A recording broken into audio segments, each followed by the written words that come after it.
마태복음 5장 9절 화평하게 하는 자 라는 제목으로 말씀을 증거하겠습니다.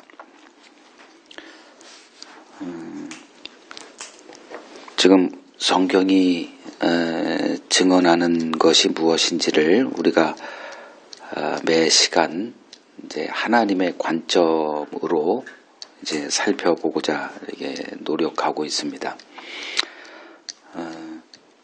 이제 하나님은 누구를 구원하시는가?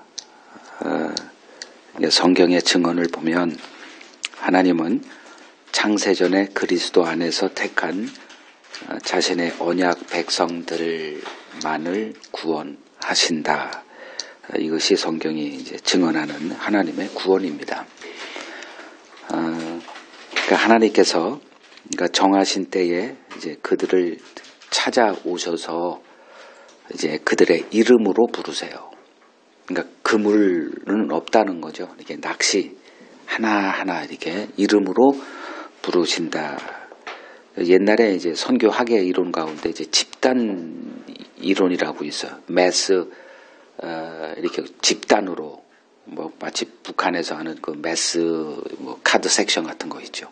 집단화되는 어떤 그러니까 로마가 어느 한순간에 황제가 우리는 국교를 기독교로 삼습니다라고 하자 모든 로마인들이 다 기독교인이 돼버리는 이제 이러한 것들은 인간 세상에서는 얼마든지 용인되어지고 뭐 그럴 수 있죠. 황제가 뭐 기독교인인데 어떻게 그 밑에 있는 사람들이 다른 종교를 외면적으로 외관적으로 하겠어요?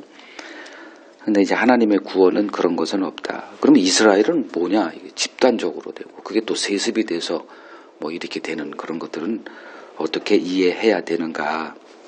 좀 복잡하지만 이제 하나님의 구원을 이해하게 되면 이제 그런 것들을 어렵지 않게 이제 이해할 수 있게 됩니다.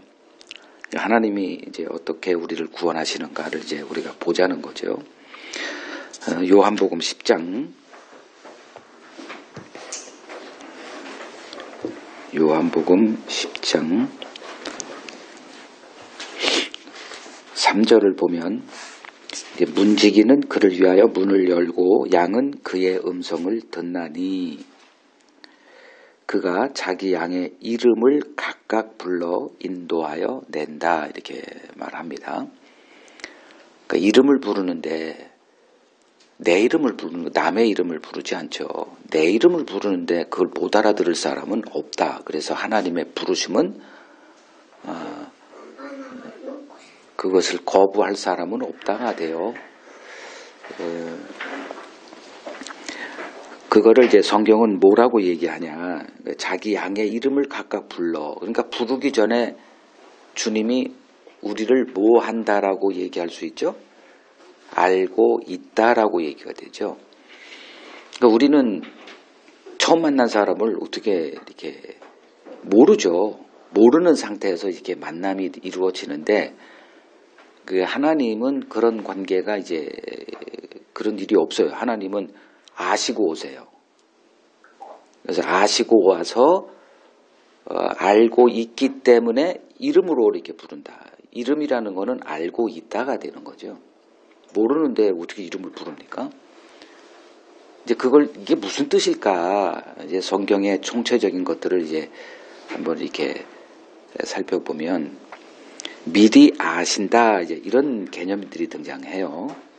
그게 다 창세전에 그리스도 안에서 택한 자들을 하나님이 모르겠습니까? 하나님의 관점에서 하나님의 입장, 그러니까 역지사지를 해야 되는 거예요. 성경은. 그러니까 우리 개념으로 보면 말도 안 되는 얘기지만 하나님에게는 이런 일이 가능해요. 왜? 창조주이기 때문에. 그래서 그 창세 전에 뭔 일을 하셨나? 누구를 구원할까를 계획하고 계셨고 나는 이러한 자들을 구원할 거야. 그러니까 하나님의 그 나라, 우리가 흔히 말하는 천국은 내가 이런 자들로 채울 거야. 이것이 이제 성경이 우리에게 보여주는 거예요. 그럼 어떤 자들로 채우시느냐? 그리스도 안에서 택한 자들만을 내가 채우겠다. 이 개념. 뭐 반발이 일어나야 돼요. 이런 얘기 들으면. 그러면 알아서 다 하시네. 병 주고 약 주고 다 뭐 그런 거예요. 그러니까 이걸 이제 이해가 안 되면 뭐 그냥 공부니까 뭐 1 더하기 1은 2야? 뭐 2도 안 돼도 그냥 그런 거야? 뭐 그런 것처럼 그냥 이 성경은 뭐 신앙은 다 그냥 미스테리야. 이제 이렇게 자조적으로 이제 나아가기 쉽죠. 로마서 8장을 보세요. 로마서 8장 28절을 보면 우리가 알거니와 하나님을 사랑하는 자 곧 그의 뜻대로 부르심을 입은 자. 이게 신자는 누구다? 부르심을 받은 자. 그러니까 부르심을 받았다는 게 어떻게 부르심을 받아요? 누가 찾아와서 야 이렇게 다 부르니까 그걸 부르심을 받았다라고 얘기하는 거죠. 찾아와서 내 이름을 불러서 그 잘못된 우리의 지금 속해 있는 걸 끄집어내서 주님의 우리 목장으로 이렇게 이끌어 가세요. 거기는 먹을 게 있어. 여기도 먹을 게 있는데 이건 아니래. 그러니까 나오라는 거예요. 엉뚱한 데 있지 말고 나오라는 거예요. 그러니까 그 나오게 하는 방식이 그들의 이름을 각각 불러낸다 이제 이거죠. 근데 누가 그런 부름의 대상이냐? 그의 뜻대로 부르심을 입은 자. 그것이 이제 29절에 하나님이 미리 아신 자들을 이렇게 표현하죠. 그래서 미리 알았다. 미리 알아요. 창조주가 그걸 모를까요? 그러니까 우리는 창조주가 돼보지 못해서 이걸 배워야 되는 거예요. 하나님의 입장이 돼서. 그러면 그분은 미리 알고 우리를 찾아오시죠. 미리 알미 전제가 된 거예요. 이제 그 대표적인 게 이제 출애굽기 3장 4절을 보면 하나님이 모세를 찾아와요. 그러니까 모세는 민족적으로 그 히브리인이라고 하는 것을 이제 알고 있는 자죠. 그러니까 하나님을 알고 있었지만 그가 그 하나님을 체험한 것은 하나님이 그의 이름을 불러 이렇게 이름을 부르면서 그를 부르실 때 이제 체감을 하는 거죠. 처음으로 이렇게. 인식은 하고 있었지만 하나님을 만난 적은 없는 거죠. 이제 모세야 그 떨기나무 불 붙은 떨기나무인데 타지도 않으니까 이게 뭐야 이렇게 하다가 거기서 이제 하나님이 이렇게 모세야 뭐로 불러? 이름으로 부르죠. 또 신약에서 이제 사울이라고 하는 사람 우리가 흔히 아는 사도 바울 그가 이제 미친 멧돼지가 돼가지고 이제 교회를 이제 진멸하고자 하죠. 그때 이제 그 다메섹 도상이라고 하는 다메섹 가는 길에 갑자기 빛이 임하고 남들은 빛은 보는데 소리를 못 들어. 그때 사울아 사울아라고 하는 이름으로 부름을 받죠. 그리고 또 한 가지가 이제 누가복음 19장에 나무 위에 올라가 있는 키 작은 이제 한 세리를 예수님이 야 너 거기 있는 애 이렇게 아니라 삭개오야 이름을 이제 부르니까 그걸 뭐 놓칠 수가 없죠. 거기에 뭐 예를 들어 1000명이 있었다. 야야 그러면 혹시 뭐 저예요? 뭐 이래가지고 오해할 수도 있고 실수가 벌어지지만 이름을 부를 때는 그 사람이에요. 내가 오늘 밤 내 집에 유해야 되겠다. 자, 이 부르심은 어떤 부르심이냐? 하나님의 은혜의 세계로의 부르심이다. 그 은혜의 세계가 흔히 우리가 이제 알고 있는 천국이에요. 그러니까 이 은혜를 알지 못하는 자들은 천국을 아무 관계가 없는 거예요. 내가 아무리 천국 난 이제 예수 믿었으니 천국 가. 그러니까 흔히 한국 교회에서 이제 누가 죽으면 천국 입성 예배 뭐 아주 오만하기가 말할 수 없죠. 그냥 예수 믿으면 뭐 다 된 거예요. 그냥 그런 짓들을 하는데 은혜를 이제 아는 자만이 천국에 허락이 됩니다. 그래서 신앙생활이란 하나님의 은혜를 알아가는 과정이다. 이걸 분명히 해야 이제 나중에 낭패 당하는 일을 피할 수가 있게 됩니다. 이 세상은 하나님의 은혜를 어떻게 대하더냐 이제 그 대표가 이스라엘이에요. 이제 하나님께서 이스라엘을 부르시면 천국 보내는 게 관심 없어요. 하나님은 이스라엘을 통해서 하나님의 구원을 가르치는 도구로 이제 이스라엘을 이제 등장을 시킵니다. 그러니까 이스라엘은 이렇게 보시면 돼요. 인간의 대표. 그래서 그들이 하나님을 어떻게 대하느냐. 즉 하나님을 대한다는 게 이런 거예요. 하나님의 은혜를 대한다.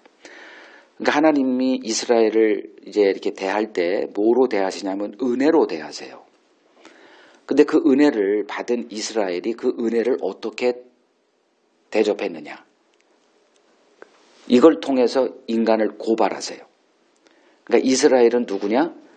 하나님이 이사야서 43장 10절에 보면 이스라엘 너희는 나의 증인이다. 이런 얘기를 해요.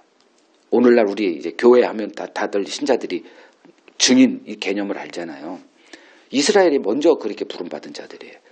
근데 거기서 실격하고 제2의 증인된 우리 교회, 이제 그걸 이제 우리가 바로 우리가 증인의 역할을 감당하기 위해서는 앞서 증인으로 불렀다가 완전히 실패한 이스라엘의 그 반면 교사된 그들을 공부해야 되는 거예요. 우리가 왜 이스라엘, 남의 역사, 우리나라 역사도 잘 모르시잖아요. 제가 요새 이제 일제시대 하에 대한민국을 이제 이렇게 공부를 하고 있어요. 엄청나게 많이 책을 이제 이렇게 읽고 있는데, 너무 재밌더라고. 그 36년 동안 일제시대에 우리나라는 어떤 상태에 있었는가. 그리고 그 당시 이제 이렇게 일본이라고 하는 그 쪽발이 나라, 원숭이 나라라고 그러잖아요. 그 나라에 우리나라 사람들 보면 대단하거든요. 덩치도 크고 얼마나 작았으면 왜소한 왜구라고 불렀을까요? 근데 그 나라에 먹혀가지고 그냥 36년간 뭐 얼마나 처녀들 다 겁탈되지 않았겠어요? 그렇게 치욕스러운 그런 것들을 이제 이렇게 보고 있는데, 그러니까 이스라엘 역사, 뭐 우리나라 역사도 모르는 무슨 분은 이스라엘 역사에 관심을 가져. 그럴 게 아니라 하나님이 한국을 이제 만약에 선택을 하셔서 이렇게 했다 하면 남들이 우리나라를 배워야만 했어요. 그런 개념이에요. 그러니까 이스라엘을 배우는 거는 이스라엘 역사에 관심이 있어가 아니라 하나님의 일을 배우기 위한 하나님의 도구였기 때문에 이제 이스라엘의 역사를 우리가 배우는 거고요. 그러니까 이 세상이 하나님의 은혜를 어떻게 대접할 거냐, 어떤 반응을 보일 거냐는 이스라엘을 보면 돼요. 이스라엘이 그렇게 했으나 세상은 달라, 이 개념이 아니에요. 이스라엘은 그냥 인간의 대표자로 부름받은 자. 예를 들면 아담, 인류의 대표 자격이 부여되잖아요. 그래서 그의 타락이 우리의 타락으로 이렇게 퉁쳐져요. 그거를 그 원죄의 전가됨 뭐 이런 식으로 하죠. 그 개념 때문에 예수를 믿으면 예수의 의가 우리에게 전가되는 이 개념을 성립을 시킨단 말이죠. 그러니까 아담의 죄가 우리에게 된다는 것을 이걸 용납하지 않으면 예수를 믿었는데 예수의 의가 우리에게 전가돼서 우리가 예수 믿었다는 것 때문에 의인이 되는 것도 인정하면 안 돼요. 그 사람은 이 성경을 용납하면 안 되는 거예요. 그 사람은. 자, 은혜란 뭔가? 이 세상은 은혜를 용납하지 않더라. 이 개념부터 분명히 이해를 해야 됩니다. 성경이 증거하는 게 그거예요. 하나님이 은혜를 베풀었는데 인간은 그 은혜를 용납하지 않더라. 그 결과물이 십자가예요. 그냥 십자가 믿으면 천국 간다. 이 개념은 제발 버리십시오. 그럼 부적이에요. 그냥 무당 같은 신앙이에요. 그러니까 이 세상은 하나님의 은혜를 용납하지 못하고 온몸으로 거부하더라를 이스라엘을 통해서 하나님이 인간을 고발하십니다. 그래서 하나님의 은혜를 이렇게 받게 된 하나님의 은혜에 이렇게 눈이 열린 자들을 이제 신자라고 교회라고 얘기하는데, 그들은 이 땅에서 어떤 자로 존재하냐 면 나그네로 표현해요. 나그네는 거처가 없어요. 그러니까 나그네다 그러면 굉장히 인생은 나그네기 되게 좋은 개념으로 이렇게 받아들여지는데, 나그네 개념보다는 이런 개념이 훨씬 좋습니다. 왕따. 여러분들이 성경을 볼 때 이 세상에 흩어진 나그네. 그럼 왜 흩어졌을까요? 왕따 됐으니까 흩어지죠. 이 세상과 소통이 불가능한 자, 이걸 나그네, 쉽게 표현하면 그냥 왕따 됐다. 이 개념이 성경이 우리에게 증거하는 이제 하나님의 은혜를 알게 된 자들의 이제 정체성이다. 이렇게 보시면 됩니다. 자, 은혜란 무엇이냐?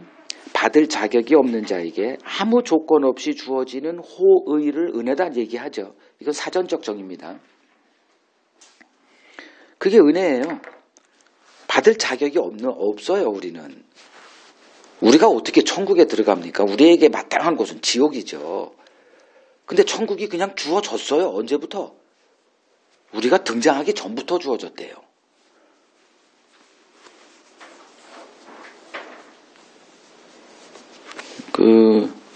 그 개념이 이제 은혜인데, 인간은 어떤 존재들이냐가 성경에서도 이제 고발하는 걸 추려보니, 인간은 자기 의를 포기를 못 하더라는 거예요. 그게 이스라엘을 통해서 얘기가 되어져요. 그러니까 이 개념을 여러분들이 잘 이해해야 이제 복음의 그 개념을 이해하게 돼요. 그러니까 이스라엘 백성이 우리에게 보여주는 거는 그들은 자기 의를 포기를 못 하더라. 그러니까 자기 의라는 게 뭐냐면 자기 공로를 얘기를 해요. 내가 뭘 한 거를 움켜쥐고 평생 우려 먹더라야 되는 거예요. 이제 그 개념을 이제 하나님이 이스라엘을 통해서 이제 가르쳐 주세요. 아니야, 착각했어. 네가 한 게 아니야. 이제 요걸 가르쳐 주세요. 그러니까 이스라엘은 내가 했지만 내가 한 게 아니다라는 것을 알아가는 부르심을 받은 자들이에요. 말이 좀 꼬여지지만 여러분들 한번 해보세요. 내 입장 돼서. 안 꼬여지나. 모든 게 다 역설인데. 어떻게 가난한 자가 복이 있다고 그러고 우는 자가 복이 있다고 그러고 미움을 받고 아예 세상에서 아주 그냥 정죄를 당하는 자들이 복이 있다. 이런 것들이 이걸 한번 편하게 얘기해 보세요. 가능한 일인가.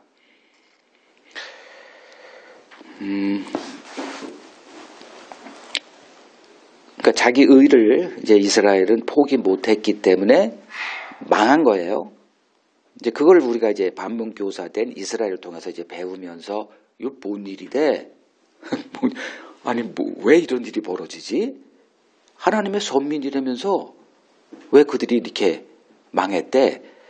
그걸 이제 성경을 통해서 우리가 이제 배워가는 거죠.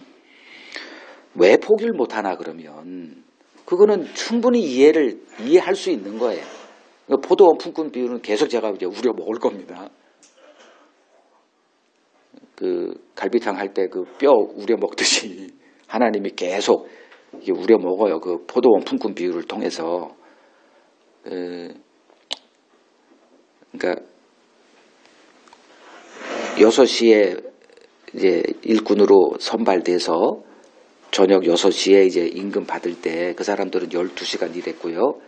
5시에 부름 받아가지고 1시간도 채 일하지 않은 자들 1데나리온 임금을 받을 때 그들은 어떻게 생각했다? 더 많이 받을 줄. 이건 당연한 거죠. 우리 세상에서는. 그렇게 하지 않은 자가 또라이죠. 근데 주인이 그렇게 했단 말이에요. 자기들에게도 1데나리온 주는 걸 보고 눈이 뒤집히잖아요. 그래서 이걸 통해서 고발된 인간은 어떤 존재들이다? 은혜를 알 수가 없는 존재들이 이제 이 세상이라는 거예요. 이 세상은 은혜 개념이 없어요. 일한 만큼 받는 거예요. 이게 맞죠? 우리의 이 세상은 내가 12시간 일했고 얘는 뭐 기껏해야 뭐 부름 받고 옷 갈아입고 일하려다가 땡! 그러고선 하루 일상을 받아? 그리고 난 12시간 일했는데 여러분들이 분노하는 이유가 뭐예요? 공정하지 않은 것 때문에 아니에요. 다 이 공정 때문에 세상이 그냥 우리나라 지금 보세요. 얼마나 데모를 많이 합니까? 다 공정하게 좀 대우를 해달라. 뭐 계약직이든 뭐든 정규직이든 뭐 눈에 보니 그 부름 받은 것도 다 잊어먹어. 계약직에 그래도 그런 거 아쉬워가지고 계약직에서 사인했는데도 이제 또 들어가 보니 또 너희들은 지금 서러움을 당하고 있어. 공정하지 않아. 그러니까 눈이 뒤집혀가지고 이제 다 부르심이고 뭐고 없어. 그게 이 포도원 품꾼 비유에서 이제 고발된 우리들의 그러니까 은혜를 알지 못하는. 그러니까 주인의 입장은 달라요. 일찍 왔던 늦게 왔던 내가 너희들을 허락해서 일꾼을 이렇게 하지 않았으면 1데나리온도 없어. 이 개념을 우리는 이해를 못해요. 이걸 알려주기 위해서 이제 하나님이 율법 주시고 이제 계속 뭐 이상한 일들을 해 나가시죠. 그러니까 유대인들이 예수님을 거부했던 이유는 그들에게 주어졌던 율법 때문이에요. 율법은 한 만큼 공로가 주어지는 그 체제예요. 그러니까 일한 만큼 그게 율법이거든. 율법이라고 하는 것은 이제 행위를 요구하기 때문에 무슨 행위가 있으니까 이제 더 많이 받지라고 하는. 그리고 행위가 적은 사람은 적게 받는 거예요. 그건 당연한 거예요. 이게 율법 체제 아래서 하나님이 이제 우리를 이제 헷갈리게 만든 거예요. 그러니까 율법을 이제 오해한 결과 이제는 이제 이스라엘을 통해서 이제 보여주죠. 참혹했습니다. 율법을 오해한 결과는 정말 참혹했어요. 즉 성경을 오해하면 그 결과는 정말 비참합니다. 그러니까 법 아래 신앙생활하는 자들이 이제 그 결과가 어땠는지를 하나님은 유대인을 통해서 이제 보여주세요. 그래서 인간은 법 아래 놓여 있습니다. 내 행위만큼 보상을 받는 체제가 법 아래 신앙이죠. 이렇게 했는데 왜 똑같이 줘? 이걸 우리는 용납을 못하죠. 눈깔이 뒤집히죠. 눈알이라 그럴까요? 눈알이 확 뒤집혀져요. 이건 해보세요, 여러분들. 매일 경험하는 겁니다. 아니 나는 아침부터 새벽기도 나와가지고 새벽에 일을 해가지고 밤늦게 퇴근하고 집에 들어가니까 새벽 2시, 4시에 일어나가지고 이렇게 몇 년을 일했는데 늘어 터지게 나오고 맨날 뭐 병가 치레하고 뭐 일 있다고 빠지고 그놈하고 똑같이 대우 받아보세요. 눈알 뒤집히지 않아요? 그러니까 유대인들이 그 예수에게 눈이 뒤집혀 버렸죠. 은혜 개념 때문에. 그래서 예수를 걷어찬 거예요. 눈알이 뒤집힌다니까요. 여러분들 하루만 그렇게 해보세요. 난 12시간 일했는데 1시간 지나면 똑같은 대우를 받으면 눈알이 뒤집히는 게 아니라 그놈을 어떻게 한다? 그걸 폭파시켜버린다니까요. 그런 회사 뭐 폭파시켜요. 고발하고. 이 세상은 그 죄와 의를 알지 못하죠. 이것이 선악과를 먹고 스스로 하나님이 되고자 했던 인간의 숙명입니다. 인간은 자신이 중심인 세상을 원했습니다. 세상은 거래의 질서에 이제 길들여져 있습니다. 네. 준 만큼 받고 받은 만큼 주는 이런 거래에 이제 우리는 익숙하죠. 이제 하나님은 출애굽 사건을 이제 통해서 이스라엘에게 은혜 개념을 이제 가르쳐 주십니다. 출애굽기 19장 4절을 보세요. 출애굽기 19장 4절. 내가 애굽 사람에게 어떻게 행하였음과 내가 어떻게 독수리 날개로 너희를 업어 내게로 인도하였음을 너희가 보았느니라.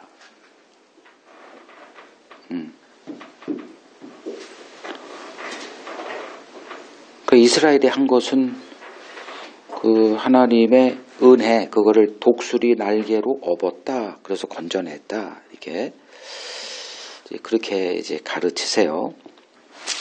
그러니까 이스라엘은 이제 하나님의 은혜를 아는 자들로 이렇게 부름받았다. 이렇게 보시면 돼요.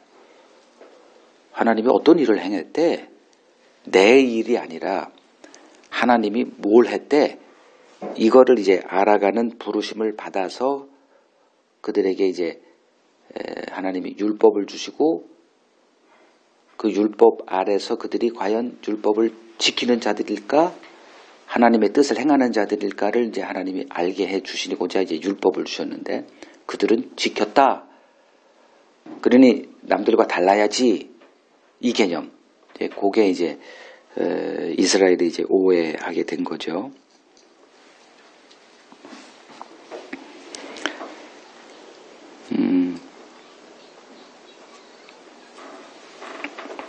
하나님께서 이제 율법을 주신 것은 그걸 지켜서 하나님께 큰 상을 받고 천국에서도 더 특별한 지위를 누리라. 이 개념으로 그들은 오해를 했는데 이제 나중에 드러난 것은 율법으로 뭐를 알라? 죄를 깨닫게 하기 위해서 주어졌다. 이 개념이에요. 그래서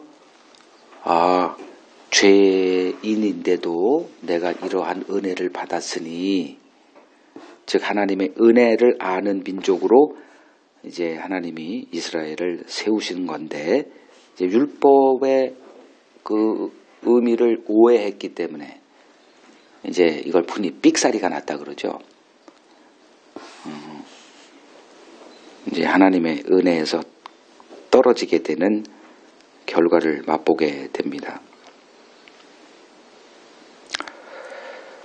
율법은 왜 주어졌는가? 우리가 지금 토요일 날 지금 율법 공부하고 있죠. 율법, 그러니까 이스라엘에게 주어졌던 몇 년 전에 주어졌죠? 지금 한 3,500~600년 전 이스라엘에게 주어졌던 율법이 무엇인지를 지금 우리는 토요일 날 모여서 이렇게 배우고 있어요. 율법의 내용이 뭔가. 이제 그 율법의 내용을 이제 보게 되면 인간 정죄예요. 다른 거 하나도 없어요. 인간은 어떤 존재인가. 그거를 이제 율법을 통해서 이제 하나님이 고발하시는 건데 그들은 율법을 오해해서 자기들이 하나님께 더 큰 복을 받는 수단으로 삼아 버렸죠. 그러니까 율법, 그러니까 성경을 오해한 탓으로 이제 이스라엘은 이제 망하게 됐는데 그건 하나님이 정하신 거죠. 그러니까 하나님의 때가 이르기 전에 그들은 율법의 의도를 알 수가 없었습니다. 그래서 결국은 이제 하나님의 부르심은 하나님의 은혜를 아는 자들로의 이제 부르심이다. 그러니까 누가 하나님의 은혜를 받느냐? 그러니까 율법으로 정죄를 받은 자들만이 하나님의 은혜의 수혜자가 된다. 이 과정이 필요해요. 그러니까 그 인간이 죄를 범하고 바로 하나님이 이제 그들을 건져내는 게 아니라 긴 세월을 율법 아래 가둬둡니다. 가르치는 거죠. 그 가르침의 과정을 이제 우리가 지금 거치고 있는 거고요.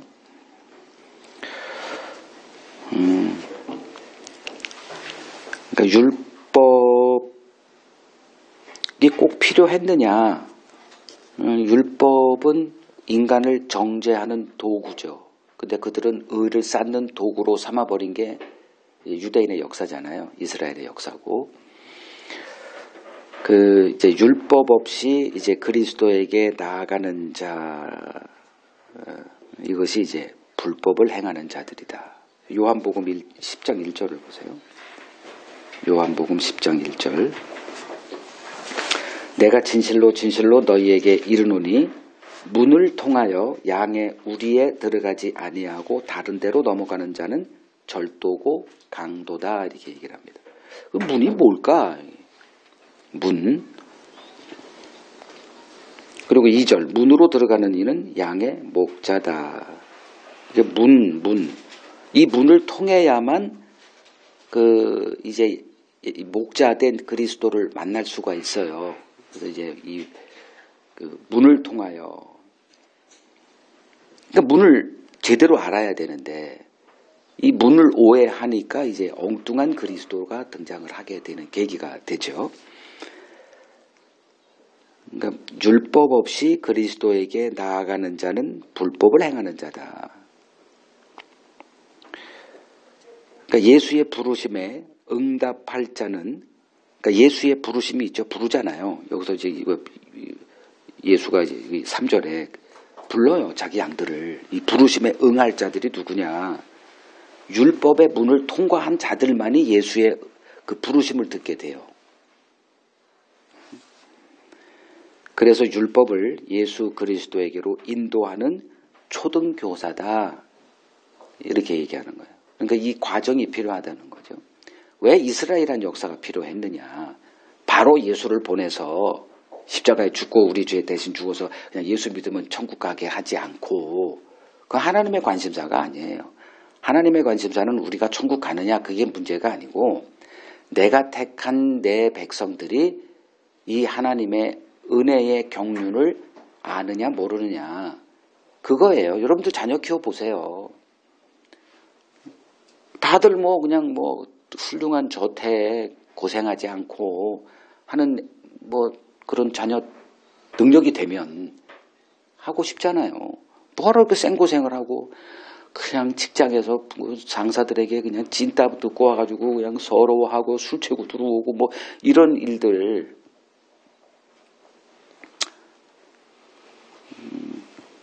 네, 하나님은 이제 그런 방식으로 안 하시죠. 그러니까 하나님께서 율법을 주신 이유는, 그러니까 구약 시대가 이렇게 1500년 동안 이렇게 지속되게 하신 이유는 율법으로 죄를 깨닫고 하나님의 은혜를 아는 민족 되게 하기 위해서였다.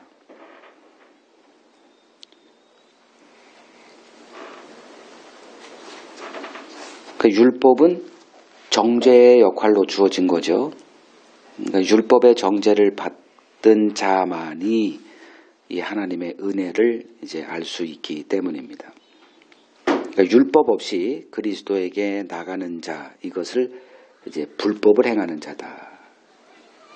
그래서 여기서 1절, 아까 요한복음 10장 1절, 문을 통하여 양의 우리에 들어가지 않는 자, 그것들 다 불법이다. 이제 문을 통하여. 그러니까 문이라는 게 뭘까? 율법의 정죄를 받은 자들. 근데 이스라엘이 지금 어떻게 했죠? 율법을 자기 의를 쌓는 도구로 삼아버렸죠. 율법은 우리를 죽이는 거예요. 죽어야 생명을 주러 오신 그리스도의 그 은혜 안에서 하나님과 화목을 누리죠. 이 과정 없이 율법을 열심히 지켜서 하나님 앞에 의로운 자로, 그래서 하나님이 보내시는 이제 보상을 주는 자, 이게 그리스도였어요. 그들이 기다렸던. 그 개념이 이제 어긋나기 시작을 했고, 그래서 예수의 십자가가 등장한 거죠. 그러니까 예수의 부르심에 이제 응답할 자는 누구냐? 율법의 문을 통과한 자들이에요. 율법의 문을 통과했다는 말은 율법의 정죄를 받고 소망이 없이 살고 있는 그걸 애통하는 자, 뭐 이런 개념들이죠. 그래서 율법을 예수 그리스도에게 인도하는 초등교사, 이렇게 말하는 겁니다.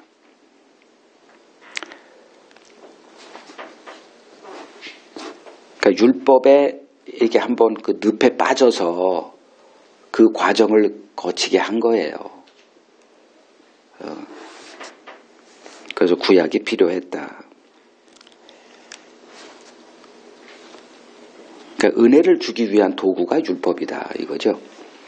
그래서 지금 팔복, 하나님의 은혜의 정수가 이제 팔복으로 드러나는데, 팔복은 하나님의 언약 백성들에게 허락된 하나님의 은혜의 본질이 무엇인지 그 보여주는 장치다. 그 은혜가 어떻게 우리에게 임하더냐, 그 과정을 팔복으로 지금 예수님이 이렇게 설명을 하고 계십니다. 이제 오늘은 7번째 이제 복에 대해서, 주님이 오셔서 가장 먼저 복 있는 자는 뭐냐, 무엇이 복이냐, 이제 이걸 가르치세요. 우리가 알고 있는 복은 이 땅에서 뭐 오복 뭐 이렇게 얘기하잖아요.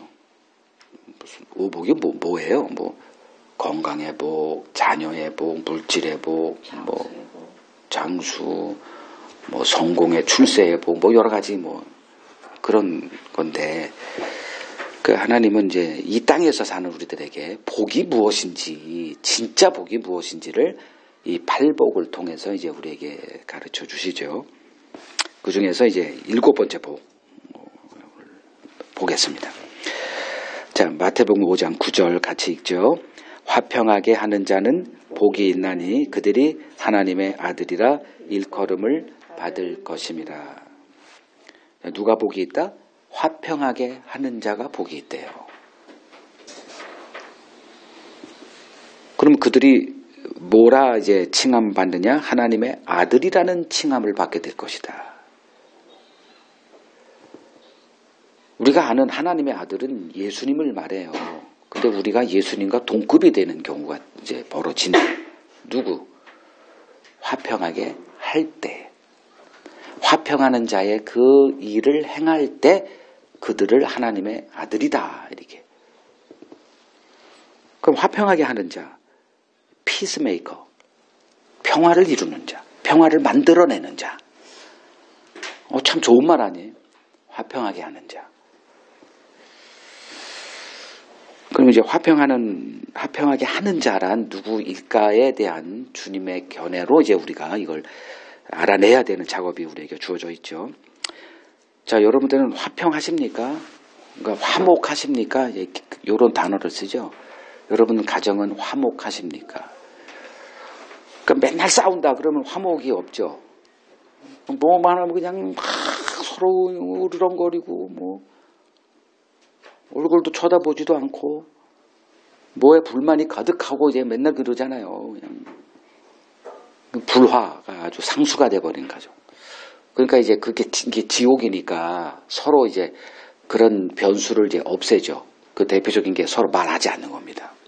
안 만나 될 수 있으면 만나봤자 뭐 맨날 다투니까. 그러니까 이제 서로 이제 그 처세술을 배우는 거예요. 그러니까 이런 얘기하니까 서로 싸우고 그냥 난장판 전쟁터가 벌어지니까 그거 견디겠어요. 그러니까 자녀들은 집을 나가는 거고 또 뭐야 부부들은 이제 뭐 이혼을 하게 되는 거 극단적으로는 뭐 죽이기도 하잖아요.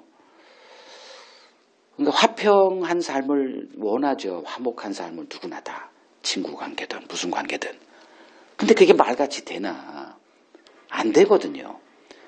그래서 세상은 이제 화평을 추구하죠. 그죠? 그래서 그 비결을 하고 대화법도 가르치고 처세술도 가르치면서 행복하지가 않아요. 이 불화가 있는 곳은. 그러니까 그 비결을 이제 배워가요. 그래서 뭐 어떻게 하면 이제 그래서 웃는 가정, 웃음이 넘치는 가정. 이것들이 다 인간이 꿈꾸는 세상이죠. 그래서 화평하게 하는 자가 등장하면 참 인기가 만점이죠. 그죠? 뭐 코미디언이 등장하기도 하고 그냥 웃음이 떨어져가지고 서로 확 도끼는 두고 이렇게 서로 이렇게 하고 막 부딪히기만 하면 싸우고 뭐 두들겨 패고 뭐 이혼하냐 마냐 뭐 그냥 물건 갖다 부수고 뭐 이러한 가정들이 의외로 굉장히 많습니다. 포장해서 창피하니까 그렇게 하는데 그래서 이제 화평케 하는 자가 세상이 이제 필요로 하는 자들이에요. 누구든지 그 사람이 오면 이렇게 화목해지고. 근데 이런 사람들은 의외로 세상에 넘쳐납니다. 그의 존재 하나만으로 이 화목한 평화의 분위기가 이렇게 조성이 되죠. 그래서 그들은 어디에서든지 이제 환영을 받습니다. 그렇다면 과연 화평케 하는 자가 복이 있다라고 한 이 화평케 하는 자가 이러한 자들을 말하는 걸까? 그러니까 어디 있든지 이런 사람이 있으면 그 분위기가 참 좋아져요. 그러니까 누구든지 어디를 가든지 이 사람들은 환영의 대상입니다. 그런 사람을 예수님이 지금 말하고 있는 걸까? 자, 팔복의 수혜자들은 누구냐? 하나님의 언약 백성이에요.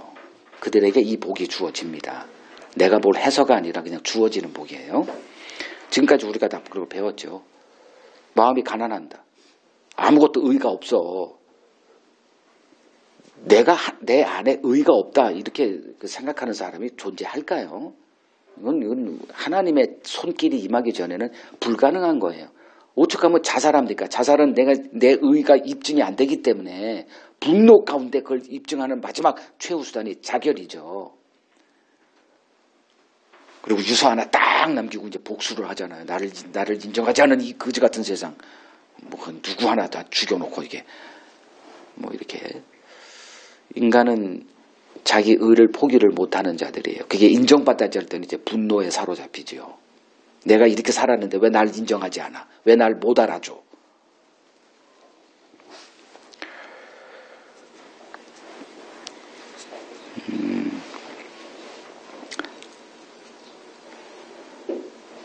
팔복은 그 예수 그리스도를 영접한 자들에게 주어지는 복입니다. 그러니까 그 복은 이미 주어져 있는 거죠, 창세전에. 근데 그걸 우리가 체감하는 게 어느 때냐. 예수 그리스도를 직면하게 될 때, 즉 쉽게 표현하면 복음 앞에 섰을 때예요. 그러니까 복음을 전하는 게 왜 중요하냐가 이제 등장하는데, 그러니까 복음을 딱 직면하게 됐을 때 이제 이 과정을 우리가 겪는 거거든요. 복음은 처음에 정죄부터 등장해요. 그러니까 복음의 첫 그 안면은 율법이에요. 그 율법으로 정죄를 받을 때 이제 그들에게 이제 주어지는 하나님의 복, 그걸 이제 팔복이다 이렇게 얘기를 해요. 그러니까 팔복은 예수 그리스도와 관계가 되어진 자들에게 주어지는 그냥 저항할 수 없는 복이에요. 이들이 누구냐? 예수 그리스도와 관계가 되어진 자들이 주님의 부르심을 받고 예수의 제자가 된 자들. 그래서 제자들을 이제 사도라 그러잖아요. 그래서 그 교회는 어디에 터 위에 세워졌다? 에베소서 2장 20절을 보면 선지자와 사도들의 터 위에 세움을 입은 자. 이걸 교회다 이렇게 얘기를 해요. 그러면 이제 그 사도란 누구냐? 예수님의 부름받은 제자들을 보면 되죠. 가론주다 하나만 빼놓고. 그러니까 그들을 이제 교회의 터 이렇게로 삼은 거예요. 그러니까 그들을 봐야 돼요, 우리는. 싫든 좋든 예수님의 부름받고 예수님의 그 길을 따라가면서 예수에게 말씀 듣고 뭐 이렇게 예수를 버리기도 하고 다시 회복돼서 이제 증인된 그 제자들이 우리들의 이제 자화상으로 돼 있는 거죠. 먼저 부름받았어요. 이제 그들을 보면 돼요. 교회는 이제 그들의 터 위에 세워져 있죠. 근데 주님이 그들에게 뭘 얘기를 했냐 하면 너희는 나로 말미암아 모든 민족에게 미움을 받게 될 거다라고 선언하시고 계속 그런 얘기를 고집하세요. 그러니까 마태복음 10장 22절에 돼 있고 요한복음 15장 18절에서 20절을 보면 너희는 나로 말미암아 이 세상에서 미움을 받게 될 거야를 계속 이렇게 얘기를 해. 그리고 예수님이 승천하시고 성령 받은 그 제자들이 이 세상에서 온통 미움받고 쫓겨나가고 뭐 이런 일만 벌어진 거예요. 예수를 만났더니 복 받은 게 아니라 이 땅에서는 다 미움을 받고 쫓겨나고 가난하게 되고 가난에 업보로 살고 그래서 주님은 계속 가난한 자가 복이 있다.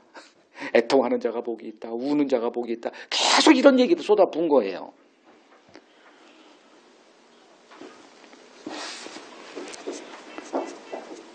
즉 아까 제가 말씀드렸던 화목하게 하는 자가 이 세상에서 환영받죠. 그런 개념에 화평하게 하는 자가 아니라는 거죠. 그죠? 그건 이미 아니에요. 그런 거는. 그러니까 그 사람들은 어디 가든지 환영받잖아요. 코미디언. 웃음이 막 그냥 이렇게 하고 누가 오면 그냥 불화했던 사람 막 손잡아주고 막 이렇게 해가지고 화해하게 만들고 이혼하려다가도 이렇게 중재가 되고 뭐 이런 사람들이 환영을 받는데 지금 이 화평하게 하는 자 그 다음 마지막 여덟 번째 복이 뭐예요? 예수로 인해서 미움을 받고 박해받는 자가 복이 있다. 그러면 아니라는 거죠. 그죠? 그건 이제 또 다음 주에 또 보겠지만 주님이 말씀하신 화평케 하는 자가 복이 있다. 그런 개념은 아니올시다. 결론 딱 내리고 이제 주님이 말씀하신 주님의 관점에서 화평하게 하는 자 복이 있다? 누구야? 이 개념으로 나아가야죠. 자, 주님이 말씀하신 화평하게 하는 자란 하나님과의 원수된 관계에 놓여 있는 자들을 하나님과 화평하게 하는 자. 요걸 말하는 거예요.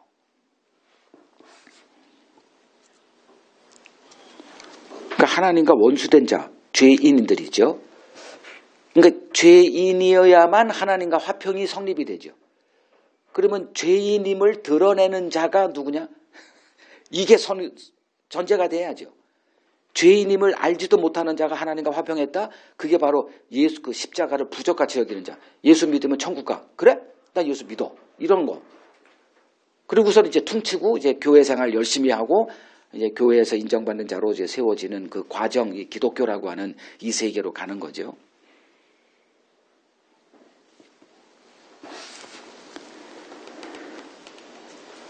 죄인을 하나님과 화평하게 하는 자 만들 복수일까요? 단수일까요? 단수예요. 그 디모데전서 2장 5절 디모데전서 2장 5절 하나님은 한 분이시요 또 하나님과 사람 사이에 중보자도 한 분으로 얘기를 해요. 한 분이니 곧 사람이신 그리스도 예수라. 이렇게. 그럼 화평하게 하는 자는 단수예요. 그 예수를 전하는 자들은 복수고요. 그죠? 그래서 교회를 복수된 그 교회를 증인 이렇게 얘기하는 거예요. 그들을 화평케 하는 자. 주님이 지금 화평케 하는 자가 복이 있다 말씀하신 그 화평케 하는 자의 원조는 예수님이고 그 예수를 전하는 자들을 이제 화평케 하는 자에 포함시키는 거죠. 그러면 우리 개념으로 화평케 하는 자의 그 길을 가지 말고 먼저 원조된 예수님이 화평케 하는 자로 오신 그 예수님의 삶을 보자는 거죠. 그러면 예수님이 어떻게 이 세상에서 대접받았느냐를 보면 그 예수를 전하는 우리도 이 세상에서 어떤 대접을 받느냐가 나오죠. 그죠? 요렇게 봐야 되는 거죠. 죄인을 하나님께 하고 화평하게 한 자는 한 분밖에 없죠. 중보자 대신 예수 그리스도 한 분입니다. 주님이 말씀하신 화평케 하는 자란 예수를 전하는 복음의 증인을 말하죠. 자, 그러면 이 예수를 전하는 증인된 자들은 누구냐? 먼저 그리스도를 통해서 하나님과 화평함을 얻은 자를 말하죠. 하나님과 화평하게 된 자가 그 예수를 전할 수 있는 자입니다. 그러니까 자기가 화평을 누리지도 못하고 있으면서 화평의 길을 전한다? 이거는 어불성설입니다. 그러면 예수님이 복이 있다 이 얘기는 화평케 하는 일 때문에 복이 있다예요? 화평하게 됐기 때문에 복이에요? 하나님과 화평하게 됐기 때문에 화평하는 자의 길을 살 수 있으니 뭐가 복이다? 하나님과 화평한 자가 복이 있다 이 얘기 아니에요. 그러니까 내가 하나님과 화평하냐 이걸 보라는 거예요. 지금 내가 그 전도하느냐 안 하느냐 그런 거 따지지 말고. 왜? 내가 하나님과 화평하게 되면 전도는 그냥 자연스럽게 맺히는 열매이기 때문에 그렇습니다. 전도는 강요해서 되는 게 아니에요. 오늘날 교회들처럼 전도자 전도 학교인가 전도대 전도대 모임 안 나온다고 막 전화해서 야단치고 뭐 이럴 게 아니에요. 그러니까 엉뚱한 예수가 전해지는 거죠. 얼굴에 근심 걱정 야단 맞았는데 무슨 얼굴에 화평이 돼가지고 예수를 전하겠어요. 그냥 찐따 들어가지고 그냥 마지못해서 가서 또 만나니까 또 웃긴 웃지만 속으로는 그냥 내가 얼마나 이렇게 하는데 뭐 이런 분노와 그냥 그런 거 아니에요.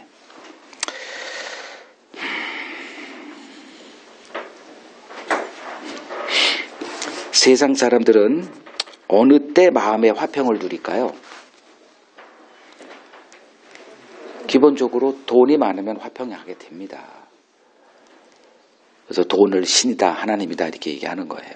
돈이 있으면 좀 뭐 이렇게 좀 누구하고 관계가 나빠도 나 넉넉히 살 수 있어. 예, 까짓 거 때려쳐 뭐 이렇게 될 수 있죠, 그죠? 그 돈이 신이죠, 그죠? 그러니까 세상 사람들은 재물이 넉넉할 때 이제 마음의 화평을 누려요.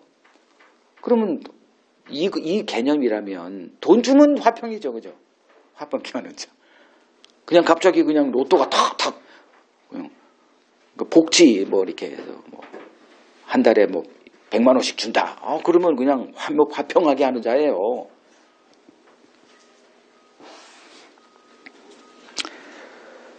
그러니까 세상 사람들은 이제 돈이 넉넉할 때, 그 재물이 넉넉할 때 어떤 일이 벌어져도 이제 넉넉한 마음, 화평을 누리며 살아가죠.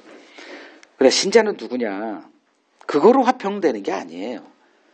그럼 신자는 누구냐? 하나님의 그 택한 백성은 하나님의 어떤 자로 만들어 놓느냐? 하나님과의 관계가 화목하지 않음으로써 그 고통을 누리게 만들어. 그거 애통하는 자가 복이 있다. 마음이 가난한 자가 복이 있다. 이게 다 연결이 돼 있는 거죠. 그러니까 화평하게 하는 자는 누구냐? 이미 그 불행에서 건진받은 자니까 그거를 하는 자가 되는 거예요. 그걸 업으로 사는, 그러니까 직업으로 목사하라는 얘기가 아니라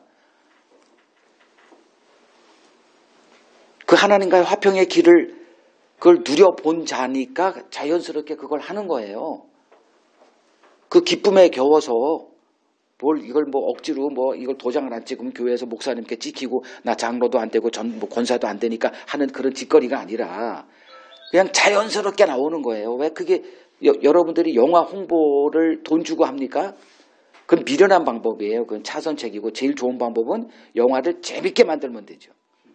재밌게 보고 감동받으면 그냥 돈 안 줘도 뭐 하더라? 전도자가 되더라. 그냥 막 얘기를 해요. 너무 재밌으니까 눈에 눈물 흘리고 막 그냥 어떤 영화를 홍보하는 그게 진짜 전략이죠. 그러니까 전도는 돈 주고 하는 것도 아니고 뭐 장로직, 뭐 원사직 뭐 이런 것 때문에 하는 게 아니고 내가 그 기쁨을 누리기 때문에 하는 거예요. 그래서 자연스럽게 맺히는 거다 이렇게 얘기가 나오는 거죠. 그러면 누가 그 감격스러울까? 누구예요? 율법의 정죄 아래서 고통하는 자. 이거 없이 그래서 문을 통과하지 않은 자는 불법이다라고 한 게 율법을 통과하지 않은 자. 그러니까 율법을 오해한 자. 이거는 누구냐? 바리새인들이죠. 유대인들. 율법을 오해한 자들. 오늘날 기독교인들도 대부분 이 성경이 너무나 명확하기 때문에 그거를 부인하지는 못하지만 인정 그냥 하지만 속으로는 그들의 길을 가는 사람들이에요. 그래서 인간은 이 패턴을 거역을 못합니다.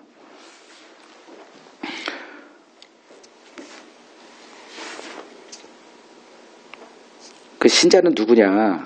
이 하나님과의 이 불편한 원수된 관계가 종식된 자. 그래서 하나님과의 화평을 누리는 자. 이들에게 주어지는 마음의 화평. 이거를 진짜 복이다 이렇게 얘기를 해요. 아무리 돈이 많아서 뭐 한들 그게 행복이 주어질까? 조금만 생각해 보세요. 마태복음 19장에 돈 많은 청년 부자 있었잖아요. 돈 많으면 행복하다면서요. 행복할 것 같죠? 그러니까 돈 많이 버는 대로 이렇게 추구를 하잖아요. 제 딸하고 한번 예전에 난 부자 될 거라고 했을 때 너 부자 되면 나하고 관계 끊어진다. 너 그런 인생을 추구하면. 그러니까 얘는 이제 그 좀 불만이죠. 그런 게. 왜 내 길을 막아? 네가 뭔데? 이해돼요. 이 땅에서 행복은 돈이라는 거 충분히 이해됩니다. 돈이 있을 때와 없을 때 그 차이는 하늘과 땅의 삶을 이 땅에서 살거든요. 집 없어 봐요. 돌아버리죠 그냥. 옆에 집 있는 보면 어떻게 돼요? 존경스럽으니까 때려 죽이고 미안해요. 그놈이 뭐 나 집 샀다고 한번 설쳐대는 꼬라지를 용납할 수 있어요? 기회만 있으면 그냥 뒤통수 한 대 때리고 싶잖아요. 어디서 지금 깝을 쳐. 그렇잖아요. 이 세상 살아가는데. 가난함에 이 굴레에 빠진 사람의 이 마음을 아세요?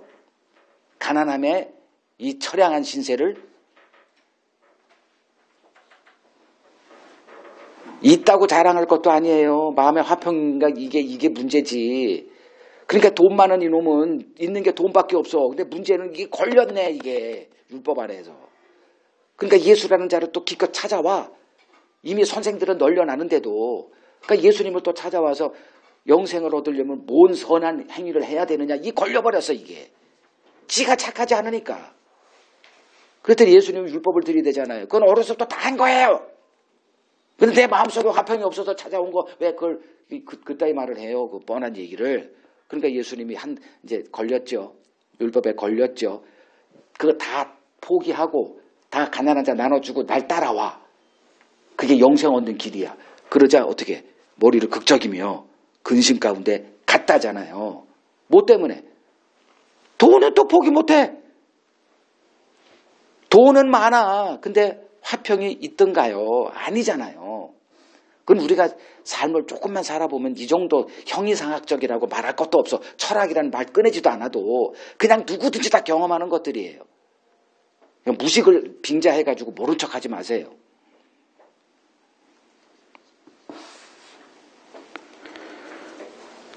인간은 어떤 존재냐? 성경이 고발하는 인간은 창조주 하나님을 버리고 사탄을 벗삼은 자들이에요. 그럼 사탄이라는 이 불길한 개념, 이거 좀 하지 말고 그냥 어떤 사고로 내가 있느냐만 보면 돼요. 인간은 어떤 존재인가? 성경은 그냥 사탄의 메인자 이렇게 얘기를 해요. 그럼 사탄의 메인자가 도대체 뭘까? 내 스스로 하나님 되고자 한 자예요. 그러니까 내 멋대로 살고 싶은 거예요. 내 멋대로. 내가 뭘 해도 누구 하나 나한테 뭐라고 하지 않는 삶. 그 여러분들하고 저 아니에요. 뭘 딴 사람을 쳐다봐. 나만 보면 되지. 그 실체가 난데. 내가 사탄인데. 사탄의 형상을 내가 그대로 흡수했다니까요. 하나님의 형상을 받으면 내가 어떤 존재인가? 그러니까 하나님의 그 형상을 드러내는, 그걸 흔히 이게 하나님의 영광을 위해 드러내는 뭐 이런 표현이 되는데 그건 너무 어려운 얘기고. 그냥 우리는 뭘 드러내요? 내가 지금 나의 신분이 그렇게 못 살 때 처량함을 드러내고 살거나 잘 될 때는 내가 하나님이 돼가지고 내 멋대로 뭐 이렇게 누가 나한테 뭐라 그래. 이걸 우리가 꿈꾸는 세상이죠. 인간은 어떤 존재냐? 사탄이라고 하는 존재가 있어요. 이게 그 신기한 존재. 하나님이 있듯이 사탄도 있더라. 뭐 사탄 얘기를 하냐? 뭐 이렇게 할 게 아니라 하나님 얘기하면 사탄이 따라 들어와요. 왜 하나님이 그 영적 존재를 만들어 놓고 우리를 이게 구원이라고 하는 세계로 부르셨거든.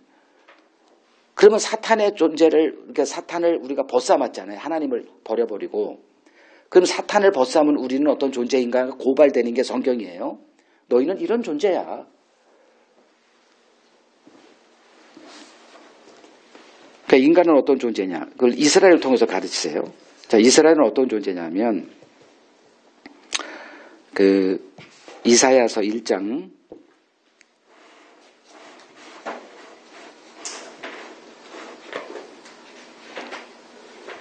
이사야서 1장 2절에서 4절 보시죠. 그러니까 이스라엘은 인류의 대표다. 그래서 그들을 통해서 인간을 고발하고 있다. 이제 그거잖아요. 자, 이사야서 1장 2절 하늘이여 들으라 땅이여 귀를 기울이라 여호와께서 말씀하시기를 내가 자식을 양육하였거늘 그들이 나를 거역하였도다. 소는 그 임자를 알고 나귀는 그 주인의 구유를 알건만은 이스라엘은 알지 못하고 나의 백성은 깨닫지 못하는도다 하셨도다. 슬프다 범죄한 나라요 허물진 백성이요 행악의 종자요 행위가 부패한 자식이로다. 그들이 여호와를 버리며 이스라엘의 거룩하신 이를 만홀히 여겨 멀리하고 물러갔도다. 모르는 거예요. 그러니까 이스라엘이 기대했던 것이 채워지지 않으니까 하나님을 버려버렸죠. 그거를 이제 이렇게 표현하죠. 소는 임자 알고 나귀도 주인의 구유를 알건만은. 그러니까 다 먹을 걸 주는 것들을 알아요. 짐승은 자기에게 먹을 걸 주는 주인을 알아요. 근데 이스라엘은 알지 못한다. 그러니까 그들의 양식은 뭐였다? 육의 양식을 구하고 있었다. 그러니까 영의 양식을 주잖아요. 그걸 이스라엘이다, 거룩한 백성이다. 이 세상은 육의 양식 주면 다들 그냥 자지러지죠. 그죠? 그걸 우상 숭배자들이다. 그 호세아서 2장 5절을 봐도 우리가 왜 하나님을 버리는 줄 아세요? 하나님이 우리가 원하는 걸 안 줬기 때문이잖아요. 이런 걸 이실직고를 해버립니다. 육적으로 이제 살았다 이거예요. 근데 하나님이 이스라엘을 신령한 자들로 불렀거든. 그래서 신령한 율법을 준 거예요. 죄는 영적인 거라서 하나님과 관련된 것을 영적, 신령하다 이런 얘기를 하잖아요. 뭐 우리가 뭐 거룩한 척 뭐 이렇게 여기다 수염 기르고 뭐 눈치를 쫙 해두고 이런 걸 그건 아니고 하나님과 관련된 것을 영적인 거다, 신령하다 이런 얘기를 하잖아요. 그러니까 이스라엘은 육적으로 계속 있었어요. 신령한 척만 했죠. 뭐 제사도 드리고 하나님 말씀하고 기도도 하고 하는 신령한 척만 했지 본질은 육으로 살았어요. 그러니까 하나님이 주시는 영의 양식을 알지도 못한 거죠. 이 불행이죠. 저도 마찬가지지만 제가 지금 이게 뭐 좀 그냥 일반 그 교회 다니고 거기서 주는 거 하고 또 뭐 이렇게 교회가 부흥되고 만약에 그랬더라면 자식들에게 뭐 요새 뭐 다 외국으로 뭐 유학도 보내고 뭐 그렇게 하더라고요. 그래서 제 자녀들에게는 육적인 개념에서는 내가 참 좋지 않은 아빠지만 영적인 문제에 있어서는 날마다 영의 양식을 주고 있는데 못 알아먹으면 이 꼴 나는 거죠. 버림받는 거죠, 자녀들에게. 이해되죠? 이스라엘이 왜 하나님을 이렇게 대우했습니까? 하나님이 주시는 양식이 그들에겐 양식이 아니었기 때문에 그런 거죠.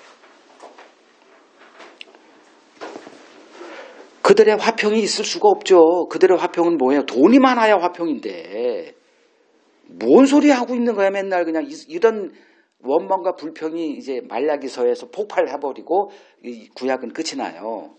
그리고 또 예수라고 하는 또 신령한 양식이 왔는데 그 떡을 이따위 떡이 있어. 그 육의 떡을 줬더니 임금 삼으려고 했다가 나 그거 주러 온 게 아니야 했더니만 또 탁 뒤집어져 가지고 잡아 죽여버렸잖아요. 그러니까 이러한 인간의 실상, 영적 실상이에요. 그걸 보여주는 도구가 이제 하나님의 증인된 이스라엘이었다. 이제 보시면 됩니다. 그래서 그들은 이러한 인간의 실상을 고발하는 자들이었습니다. 그러니까 하나님은 그들에게 성경을 주시고 인간은 하나님과 화평해야 될 숙제를 지닌 자들이다를 가르쳐 주세요. 이건 영적 양식이죠. 하나님과 화평한다고 이 세상에서 뭐 연봉이 올라갑니까? 좋은 집이 주어집니까? 그건 아니잖아요. 이건 다른 세계를 말하는 거잖아요. 예수님의 재림시, 잠시 임시 시간, 요 역사가 사라지고 할 때 그때 필요한 것뿐이고 지금은 그 과정이다. 그래서 여기서 올빵하지 말아라. 근데 이게 되나요? 이게 제가 이런 얘기한다고 이게 뭐 이해가 되나요? 그러니까 하나님의 자녀들만, 그러니까 그들만이 이제 알게 되는 영역이기 때문에 저는 그냥 하나님을 신뢰하고 선언하고 있을 뿐이에요. 여러분들이 다 알아듣는다고는 저도 기대하지는 않아요. 그냥 소망은 하죠. 이렇게 또 만나서 이렇게 같이 이렇게 같은 장소에서 이렇게 하는 분들, 또 제 자녀들, 제 아내 뭐 이렇게 같이 좀 이게 공유되고 하는 것은 그냥 인간적인 소망인데 하나님의 그건 다르죠.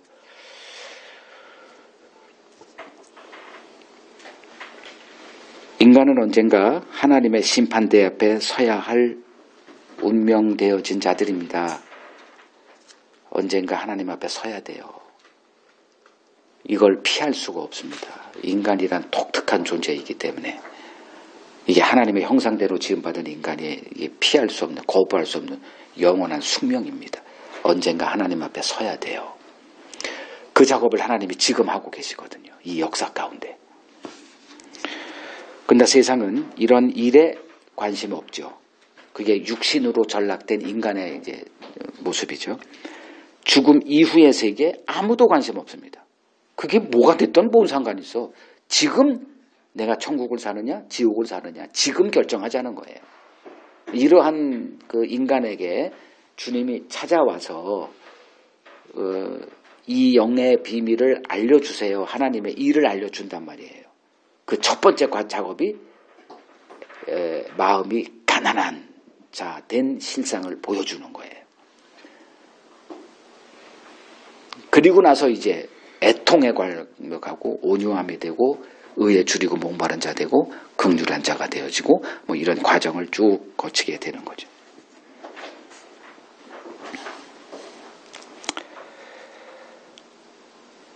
이 세상, 그러니까 육신으로 전락된 이 세상에 영의 미래의 이 내세, 영적 세계잖아요. 그건 그냥 막연한 수수께끼 같은 거예요. 그래서 종교들이 등장해서 다양한 천국과 지옥이라고 하는 다양한 이론들을 이제 쏟아내는 그러한 코미디들을 이제 우리가 경험하고 있는 거죠. 자, 인간의 최대 숙제가 뭐냐? 창조주 하나님과의 화평입니다. 근데 문제는 하나님이 모든 인간과 다 화평하려는 계획이 있다면 뭐 이런 공부할 필요도 없죠.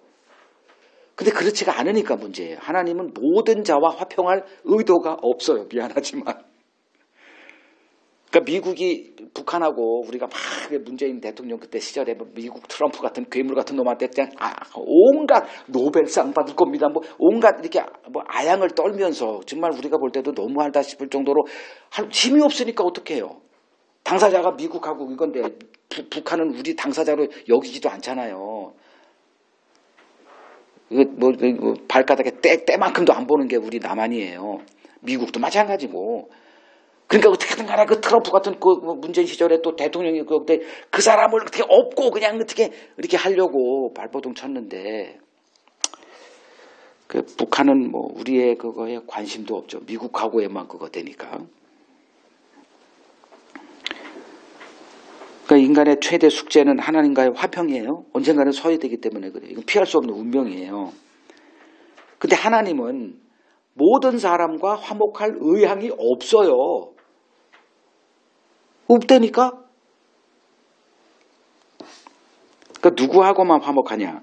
그리스도 안에서, 그러니까 창세전에 그리스도 안에서 택한 자기 백성하고만 화평할 의도가 하나님의 의도예요. 그러니까 이거를 인정하지 않으면 이제 내 설교는 끄시면 됩니다. 이거 제 설교 듣고 있는 분들 가운데. 그리고서 이제 다른 길을 이제 가시면 돼요. 그냥 계속 그렇게 가시면 돼요. 하나님은 모든 인간을 구원할 의도가 없으세요. 이제 여기서부터가 이제 오해가 되는 부분이죠. 디모데전서 2장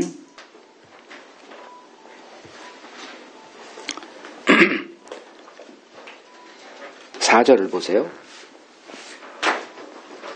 디모데전서 2장 4절. 그러니까 하나님은 모든 사람과 화평할 생각 자체가 없다 제가 선언했습니다. 근데 디모데전서 2장 4절을 보면 뭐라고 돼 있어요? 하나님은 모든 사람이 구원을 받으며 진리를 아는데 이르기를 원한다. 그럼 제 말과 이거는 상충되죠. 그죠? 하나님은 모든 사람이 다 구원받기를 원한다. 여기서 모든 사람이라는 게 뭘까? 문맥을 무시할 때 그런 얘기가 나와요. 그러면 하나님의 창세전에 누구를 선택하고 누구는 버렸다. 말라기서 1장 2절 3절에 나오는 나는 에서를 미워하고 야곱은 사랑했다. 이거는 편협한 사람의 하는 말이죠. 하나님은 공정하세요? 아니에요? 공정하죠. 그 공정 개념이 이제 우리들의 그거와 충돌이 되죠. 그죠? 이런 구절들. 누구를 선택하고 누구를 미워했다. 여기도 그런 하나님의 이 차별이 있다니까요. 근데 이게 차별이 아니라 하나님의 정의래요. 하나님의 입장에서는. 자, 이 구절 하나님은 모든 사람이 구원을 받으며 진리에 이르기를 원한다는 이 개념, 이 구절의 뜻이 뭐예요? 문맥이 뭐예요? 이 구절의 문맥이 1절.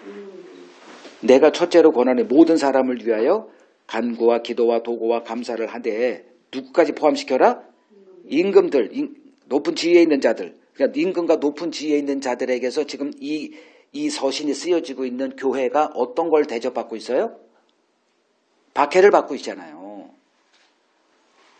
그런데 이 박해를 받는 사람을 위해서 누가 기도합니까? 그러니까 바울이 뭘 얘기를 해요? 그들까지 포함시켜. 그래서 나오는 결론이 하나님은 모든 사람이 다 구원받기를 원해. 여기서 모든 사람이라는 건 모든 사람이 구원받기를 원한다는 개념은 하나님은 차별이 없다. 높은 사람이든 그 차별이 없다. 그걸 얘기하는 거지. 이해됐어요? 그러면 하나님은 지금 제가 요구서 다시 돌아와서 모든 사람과 화평할 의도가 있다 없다? 없다죠. 누구에게만? 하나님이 선택해서 그리스도 안에 집어넣은 자들만. 그래서 그리스도 안에서 택했다. 요 소리가 되는 거예요.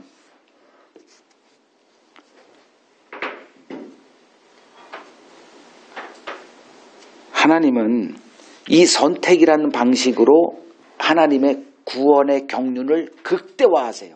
하나님의 구원의 경륜의 중심에 은혜가 있습니다. 그러니까 내가 누구를 사랑한다 이 얘기는 사랑은 단수죠. 모두를 다 사랑한다는 얘기는 모두를 다 사랑하지 않는다는 개념이잖아요. 그러니까 내가 누구를 사랑한다라고 할 때는 모두를 다 버렸다라는 개념이 성립이 돼요. 그래서 한 사람 한 사람 난 너를 사랑했다. 모두를 버렸다. 너를 사랑했다. 모두를 버렸다. 너 사랑했다. 모두를 버렸다. 이 개념으로 다가오는 거예요. 그러니까 이 개념이 뭔 개념이냐?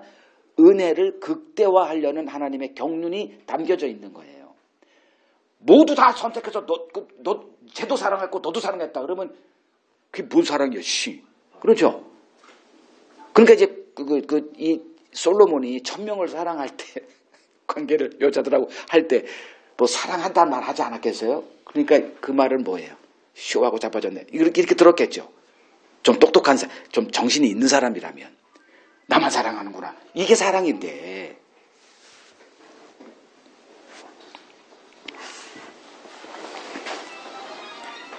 이 하나님의 선택을 받은 자들이 이제 이스라엘입니다.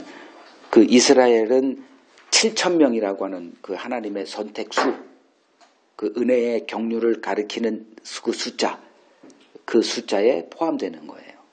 7,000명을 남겨놨다. 로마서 11장에 이제 나오는 얘기고요. 이제 하나님은 그들을 제사장 나라로 이제 이렇게 부르십니다. 제사장은 뭐 하는 사람? 피를 증거하는 사람. 피로 속죄함을 받아. 그걸 증거하는 자들을 제사장, 이스라엘이 제사장 민족으로 부름받았죠. 출애굽기 19장 4절 5절에 오늘날 제사장 민족으로 부름받은 교회의 예표죠. 그러니까 오늘날 이 제사장은 누구다? 피를 증거하는 자들, 피로 속죄함을 받았죠. 피가 뭐예요? 죽음이죠. 예수의 죽음은 있을 수가 없잖아요. 예수가 누군데? 하나님인데 하나님이 어떻게 죽어요? 죽으면 하나님이 아니죠. 그걸 깼다니까 하나님이. 그거를 깨고 들어와서 인간이 돼서 죽음을 맛보신 거예요. 그 어떻게 하나님이 죽었대? 그것 때문에 죽었다. 이걸 하셨다. 그걸 아는 자가 신자들이에요. 이 엄청난 담론을 갖고 있는 자들을 그리스도인이다. 그 쓰잘데없이 교회가 성장했냐? 뭐 했냐? 뭐 이따위 작은 거 가지고 씨름하는 자가 아니라 너무 커요. 너무 크기 때문에 그 영원한 하나님의 나라도 이해될 수 있는 그 자질이, 능력이 주어진 자들이 그리스도인이에요. 이 땅에 벌어지는 그 작은 그냥 직장 생활에서 뭘 인정받네 안 받네 너무 작아 그건. 뭐 때문에 기분이 나빴느니 이런 문제가 아니라 너무 큰 거를 받은 자.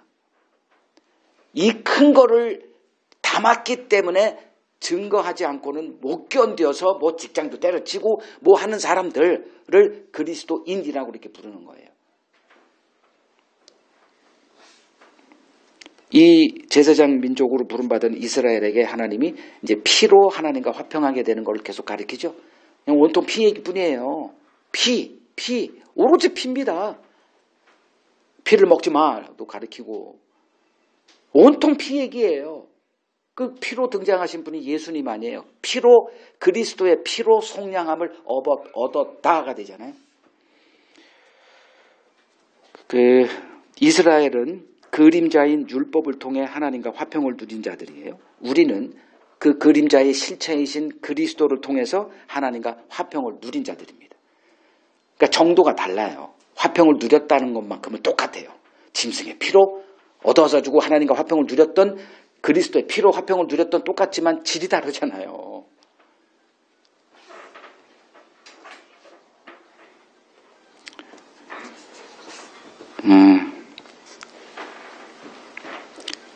그러니까 6월절이 제정된 날 이스라엘은 짐승의 피로 저승사자를 이제 막았습니다.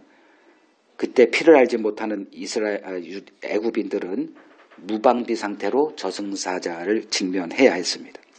이 세상은 피의 비밀을 알지 못합니다. 세상의 멸망이 예정된 이유는 그들에게 이 비밀이 허락되지 않았기 때문입니다. 그리스도인들에겐 그 비밀이 허락이 되어 있습니다. 그러니까 이 피의 그 의미를 알려주기 위해서 주어진 게 율법이죠. 그러니까 율법의 정죄를 받아야 피로 나가서 피뿌림을 받고 속죄함을 얻게 됩니다.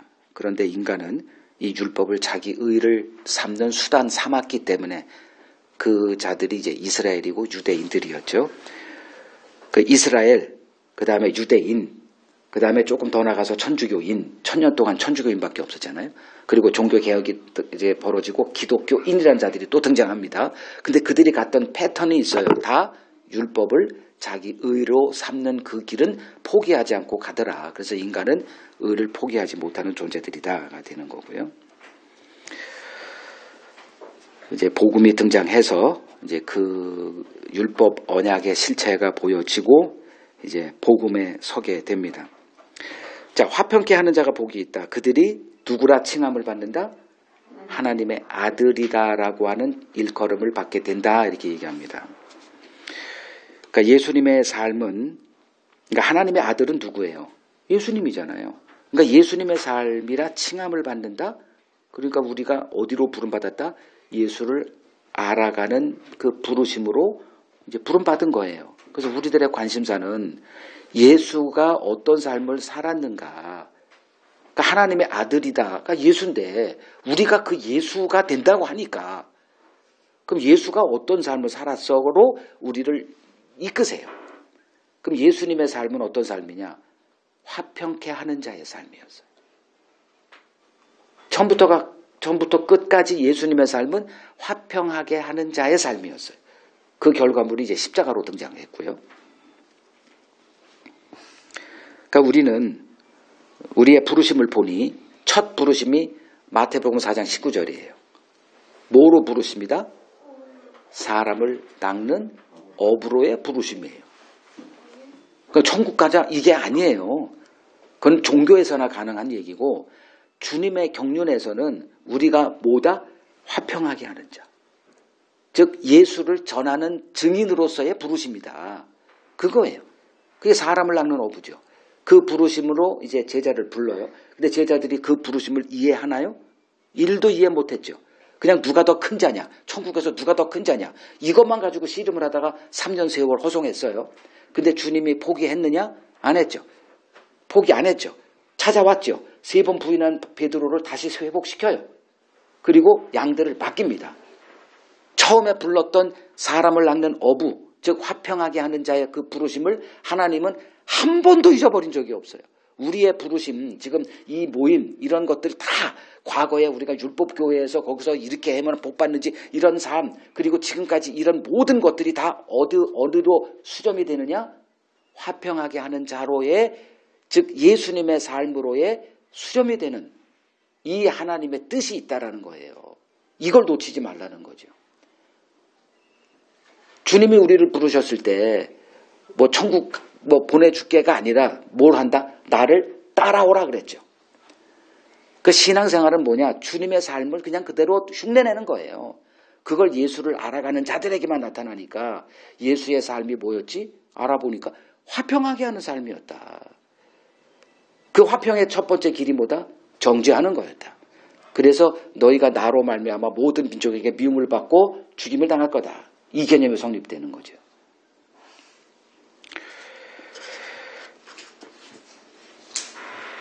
제자를 부르심이 그거죠. 부른 다음에 이제 주님이 하나님이 나를 보낸 것처럼 나도 너희를 세상에 보낸다. 그리고 때가 되니까 성령 부어줘서 증인으로 보내더라고요.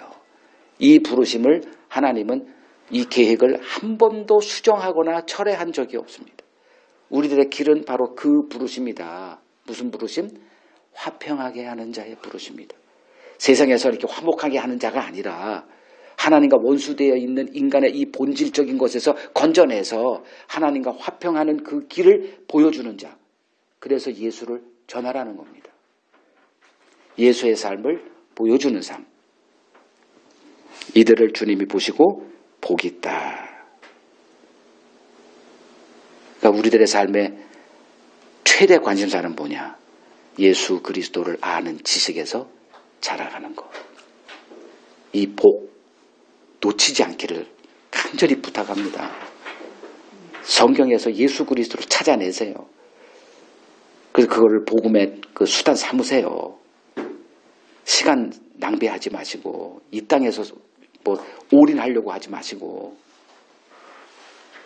다가올 그날에 주님 앞에 우리가 서게 될 날 내가 이 화평하게 하는 자의 이 부르심에 응해서 그 길을 걸어갔다는 거 하나만으로도 하나님 앞에 당당하고 그런 모습으로 설 수 있게 될 것입니다.